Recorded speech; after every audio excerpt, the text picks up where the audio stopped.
sitting in a chair. This is forest bathing, and I'm going to show you what it is, where to do it, and how to do it. Forest bathing is very much the practical application of nature-based immersion. It's about truly becoming one with the forest or whatever landscape you feel like you belong to. And it's just getting out there and just experiencing it and just letting it all be. No agenda, nothing to do, nothing to chase. You know, there's so many ways to do it and experience it. And once you get better and better at it, forget the world of technology, forget your job, forget all the confines of today's modern society, and just truly allow yourself to reconnect.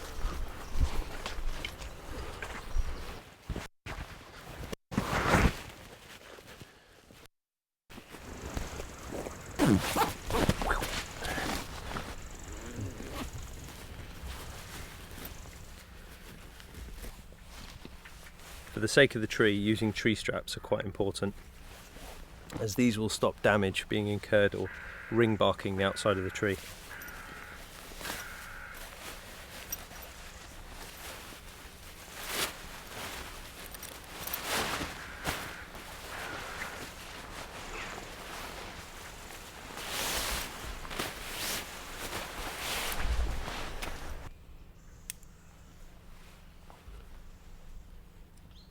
I'm literally just about to put the tree strap around the outside of the tree.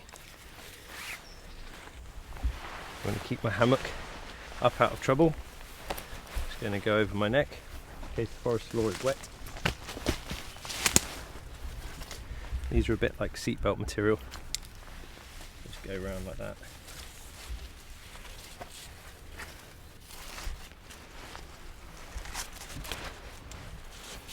So you can see my weight is being distributed around the outside of the tree rather than cutting in. And then what I can do is get one of these, just say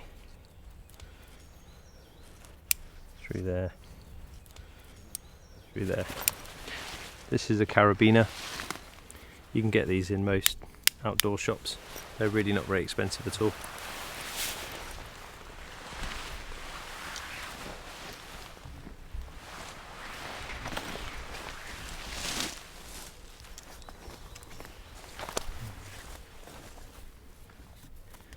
See, wherever possible, I'm trying to keep my hammock from touching the floor.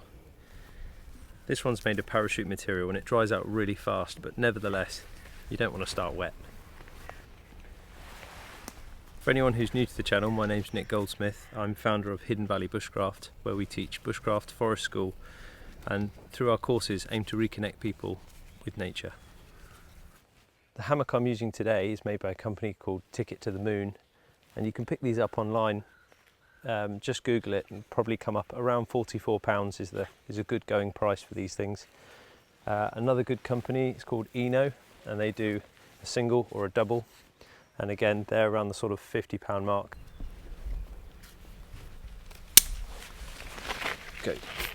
Always go further up than you need.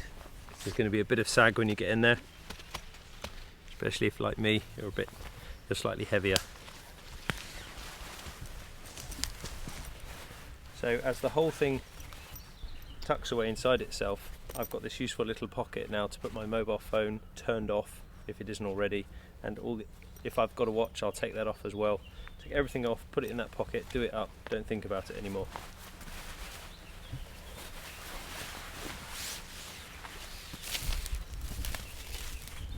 Okay, how to get into a hammock. Take one. Find the midway point. Sit down as if you're sitting in a chair.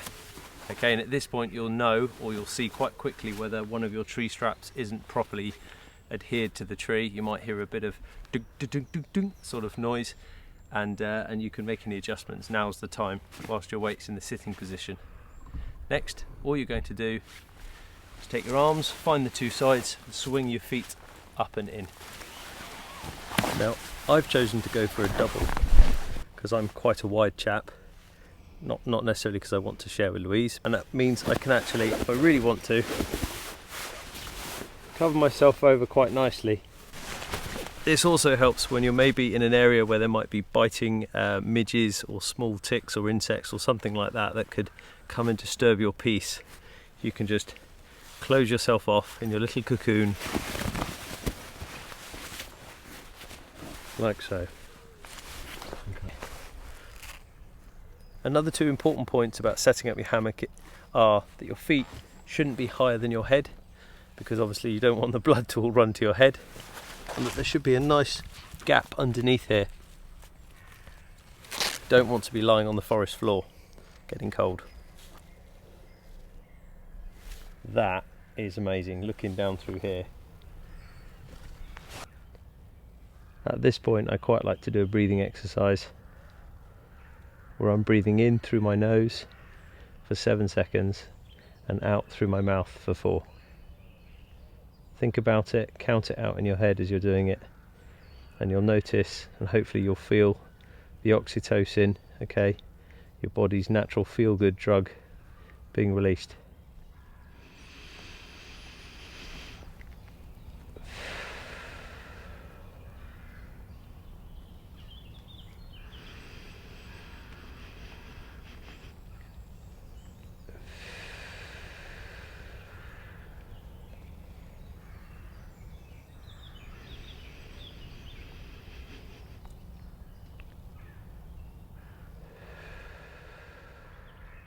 Really feel each breath right to the top of your lungs.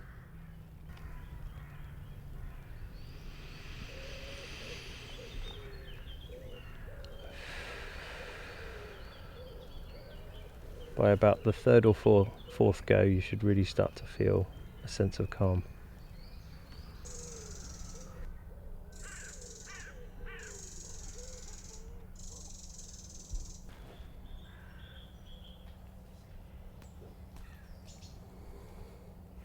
Just one last thing I'd like to point out. Once you've found your ideal little spot, even if you're using tree straps and maybe the hammock method, try to find a few others and vary, because otherwise what will happen is human nature will come to the same 2 trees and will use them again and again and again, and even with tree straps you'll end up damaging the tree over time. So try to spread that out a little bit more. I'm feeling very, very relaxed. I'm feeling almost drunk at this point. This is the benefits of this thing, you know. It's I feel fully recalibrated, and I don't even feel worried about rejoining the rest of the world. I feel ready to do so. If you've enjoyed what you've seen today, then please subscribe and let us know what else you'd like to see in the comments below. I think all people should be forest bathing. Everyone should be doing it. This is the most natural environment any of us can come from, and as far as the last 80,000 years are concerned, we've come from this outdoor environment. So you should definitely get involved. Timescale, I'd say up to maybe 2 hours at a time. Seems to be, from the research that's out there on the internet, seems to be the optimal amount of time to experience the outdoors in this way. It really is one of those things that I can lie in my hammock and talk to you about, but you've got to get out there and you've got to try it to really understand it. You don't have to have had a diagnosis of something to do this. You don't have to be anxiety or depression next to your name. Anybody could do this, and I fully encourage everyone to do this. Prevention's better than cure. Think about that.